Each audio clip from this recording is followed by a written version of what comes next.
مکہ فتح ہوا، آقا علیہ الصلوۃ والسلام فاتح کی حیثیت سے کل تک کے مزاحم، کل تک کے مخالف، کل تک کے اعداء اور دشمن، کل تک بڑھ کے مارنے والے آج گردنیں جھکائے، سروں کو خم کیے، حضور کی بارگاہ میں کھڑے۔ تھوڑا اندازہ کریں اس بات کا، ان کی زندگی اور موت حضور علیہ الصلوۃ والسلام کے ایک لفظ کی مرہون منت ہے۔ اس وقت حضور کے فیصلے کی مرہون منت ہے۔ انکوائریوں کی ضرورت نہیں تھی کہ انہوں نے کیا کیا کیا نہیں کیا، جو کیا کھلی کتاب کی مانند آیاں تھا، پکڑے بھی گئے تھے۔ حضور علیہ الصلوۃ والسلام میں پھر کہوں گا کہ اس وقت فیصلے کی پوزیشن میں بھی ہے، اس لیے کہ مدینہ کی ریاستی کے سربراہ نہیں رہے، اب حضور کی حکومت پورے حجاز مقدس پر قائم ہو چکی ہے، مکہ بھی فتح ہو چکا ہے۔ مزے کی بات نہیں، ادھر صحابہ حضور کے حکم کے منتظر، اور ادھر یہ گردنیں جھکائے حضور کے فیصلے کے منتظر۔ منظر کشی صحابہ نے کی بڑی مزیدار۔ فرماتے ہیں کہ آقا علیہ الصلوۃ والسلام نے مکہ فتح کرنے کے بعد سب سے پہلے طاف بالبیت، بیت اللہ شریف کا طواف کیا۔ دنیا کے بادشاہوں میں اور امام الانبیاء کے کردار میں یہی فرق ہے، وہ جب فاتح کی حیثیت سے داخل ہوتے ہیں تو قرآن نے بھی بیان کیا کہ وہ شہروں اور شہر والوں کے ساتھ سلوک کیا کرتے ہیں، لیکن حضور فاتح کی حیثیت سے داخل ہو رہے ہیں، سب سے پہلے گردن رب کی بارگاہ میں جھکاتے ہیں۔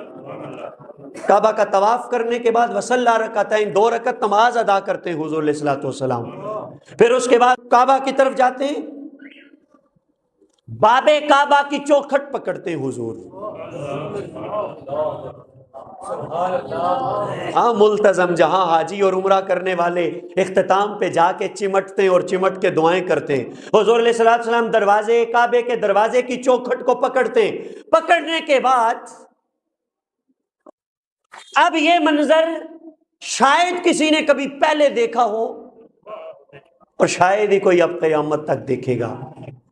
حضور علیہ الصلوۃ والسلام میں پھر کہوں گا کہ سامنے دشمن نہیں، جانی دشمن کھڑے ہیں، جو موقع کی تلاش میں تھے کہ موقع ملے اور حضور کو شہید کرے۔ آقا علیہ السلام نے ان سے پوچھا ما تقولون وما تظنون، کہتے کیا ہو تم اور سوچتے کیا ہو؟ اپنے دشمنوں سے حضور پوچھ رہے ہیں، کیا مطلب میرے بارے میں تمہاری رائے کیا ہے؟ اور حضور فرما رہے ہیں میرے بارے میں تمہارا گمان کیا ہے؟ میں محمد تمہارے ساتھ کیا سلوک کروں گا؟ میں محمد تمہارے بارے میں کیا فیصلہ کروں گا؟ ان کا جواب سنیں۔ انہوں نے بیک زبان ہو کر کے کہا کہ اخن کریم و ابن اخ کریم، یا رسول اللہ آپ کریم اور لجپال بھائی ہیں اور کریم اور لجپال بھائی کے بیٹے ہیں۔ قالوا ذالک ثلاثا، اخن کریم و ابن اخ کریم، اخن کریم و ابن اخ کریم، اخن کریم و ابن اخ۔ ویسے یہاں پہ کوئی چشتی بیٹھا ہوگا، میں آپ سے پوچھتا ہوں قوالی اور کسے کہتے ہیں؟ قوالی اور کس چیز کا نام ہے؟ میں نے کہا نا قالوا ذالک ثلاثا، انہوں نے 3 مرتبہ یہ جملہ، اور یہ جملہ کیا ہے؟ یہ میرے مصطفیٰ کی نعت ہی تو ہے۔ اور یار میں پھر بات دہراتا ہوں، یہ ابو بکر صدیق نعت نہیں پڑھ رہے، میرے مصطفیٰ کے جانی دشمن میرے مصطفیٰ کی نعتیں پڑھ رہے ہیں۔ یہ جو حضور کی تعریف ہے یہ مولا علی نہیں کر رہے۔ کل تک جو خواب دیکھتے تھے کہ ہم رسول کریم علیہ الصلوۃ والسلام کو اس طرح سے معاذ اللہ شکست دیں گے، وہ رسول کریم علیہ الصلوۃ والسلام کی یہ صفت بیان کر رہے ہیں۔ اچھا، جب انہوں نے یہ کہا نا 3 مرتبہ، تو میرے آقا کریم نے فرمایا کہ اچھا چلو میں محمد بھی وہی کہتا ہوں جو میرے بھائی یوسف نے کہا تھا۔ یہاں ایک بات ذہن میں رکھیں، حضرت یوسف نے جنہیں کہا تھا وہ حضرت یوسف کے اپنے بھائی تھے۔ بھائیوں کو معاف کرنا آسان ہوتا ہے، لیکن رسول اللہ جن سے یہ جملہ ارشاد فرما رہے ہیں وہ حضور کے بھائی نہیں ہیں، وہ رسول کریم علیہ السلام کے معاذ اللہ خون کے پیاسے ہیں۔ اور آقا علیہ الصلوۃ والسلام ان کے بارے میں فیصلہ فرما رہے ہیں، جاؤ آج کے دن تم پر کوئی گرفت نہیں ہے، آج کے دن کوئی پکڑ نہیں ہے، اللہ تمہیں معاف فرما دے، وہ سب سے بڑھ کر رحم کرنے والا ہے۔ اب میرا دل کر رہا ہے میں اگلا جملہ عربی متن کے ساتھ آپ کو سناؤں، فخرجوا فکأنما نشروا من القبور۔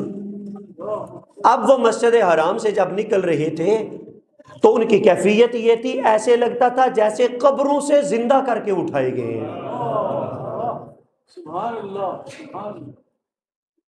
جب انہیں پیش کیا جا رہا تھا، اس جملے کو تھوڑا کھولوں، جب پیش کیا جا رہا تھا انہیں بھی امید نہیں تھی کہ زندہ بچیں گے، اس لیے کہ جنگوں کی تاریخ وہ جانتے تھے کہ جب مخالف قابو پا لیتا ہے، غالب آ جاتا ہے، تو وہ کیا کرتا ہے؟ وہ پرانی تاریخ کو دیکھ رہے تھے، میرے آقا کریم اپنی شان رحمت للعالمین کے ساتھ انہیں نواز رہے تھے۔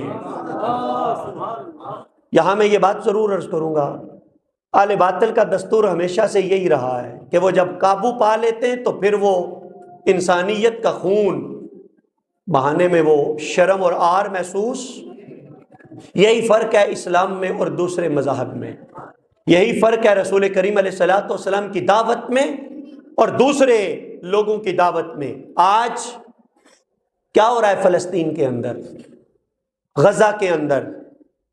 آج اسرائیل مسلمانوں کے خون کی ندیاں بہا رہا ہے اور پوری دنیا کفر اس کی پیٹھ پر کھڑی ہے۔ مکہ کے مشرکوں کے سامنے یہ تاریخ تھی، یہ ہسٹری تھی، اس لیے انہیں امید نہیں تھی، وہ تو یہ سمجھتے تھے کہ ہم مر گئے، لیکن جب زندہ واپس نکل رہے ہیں تو نقشہ کھینچنے والے نے کمال نقشہ کھینچا، کہا جب وہ مسجد حرام سے آ رہے تھے تو یوں لگتا تھا جیسے قبروں سے زندہ ہو کر کے اٹھ کے آ رہے ہوں، وہ مطلب ہے یہ نئی زندگی انہیں عطا ہو گئی۔ اور اب جب حضور کی یہ شان کرم نوازی دیکھی تو فَأَسْلَمُوا، وہ سارے کے سارے کلمہ پڑھ کے میرے مصطفیٰ کے دامن سے وابستہ ہو گئے، سارے اسلام لے آئے تھے۔ یہ رسول کریم علیہ الصلوۃ والسلام کے سینہ مبارک کی وسعت تھی، یہ آقا علیہ الصلوۃ والسلام کے قلب مبارک کی گہرائی تھی، یہ حضور کی عالی ظرفی تھی، یہ حضور کے ظرف کی بلندی تھی کہ آقا علیہ الصلوۃ والسلام نے اپنی جانی دشمنوں کو معاف فرمایا۔ ابن عساکر نے یہ روایت جن الفاظ میں نقل کی، اس روایت کے راوی ہیں حضرت عمر رضی اللہ تعالی۔ اچھا، یہ روایت اپنی جگہ بڑی دلچسپی کی حامل ہے۔ حضرت عمر فرماتے ہیں کہ جب فتح مکہ کا دن تھا، آقا علیہ الصلوۃ والسلام نے صفوان بن امیہ کو بلایا، ایک، ابو سفیان بن حرب کو بلایا، دو، حارث بن ہشام کو بلایا، تین، ان تین لوگوں کو آقا نے اسپیشل بلوایا۔ حضرت عمر فرماتے ہیں کہ میں نے دل ہی دل میں کہا آج اللہ نے مجھے ان پر قابو دے دیا ہے، آج اللہ نے مجھے ان پر غلبہ عطا کر دیا ہے، لَأَعْرِفَنَّهُمْ بِمَا صَنَعُوا، اب میں انہیں بتاؤں گا کہ یہ کیا کرتے رہے۔ حضرت عمر فرماتے کہ یہاں میں پنجابی کا لفظ نہ بولوں، آج قابو آئے نے نا، آج دساں گا ایک ہی کر دے رہے، آج انہیں پتا چلے گا ان کے کرتوتوں کا انجام کیا ہے۔ کہتے ہیں میں اندر ہی اندر یہ سوچ رہا ہوں، لیکن جب آقا کے سامنے آئے تو آقا علیہ السلام نے فرمایا کہ بے شک میری مثال اور تمہاری مثال ایسے ہی ہے جیسے حضرت یوسف نے اپنے بھائیوں سے کہا تھا، لا تثریب علیکم الیوم۔ آقا علیہ السلام نے وہی قرآنی جملہ پڑھا تو حضرت عمر فاروق فرماتے کہ جب میں نے حضور کی زبان سے یہ جملہ سنا تو اندر ہی اندر مجھے شرم محسوس ہونے لگ گئی کہ میرے دل میں جو گزر رہا تھا اگر حضور کو پتہ چل گیا تو میرا بنے گا کیا، حالانکہ حضور علیہ الصلوۃ والسلام نے تو ان کے لیے عام معافی کا اعلان فرما دیا ہے۔ میرے عالی وقار دوستو، انہوں نے زیادتیاں حضور کے ساتھ کی، حضور کے ساتھ ہونے والی زیادتیاں دیکھ کر تقاضائے ایمان تھا کہ حضرت عمر وہ سوچ رہے ہیں جو وہ سوچ رہے ہیں، لیکن حضور کے ظرف کی وسعت دیکھیں، حضور کے قلب مبارک کی وسعت دیکھیں، حضور کی علم اور بردباری دیکھیں، حضور کی برداشت دیکھیں۔ یہ میرے آقا کریم علیہ تحیت و ثنا عام معافی کا اعلان ان کے حق میں فرما رہے ہیں۔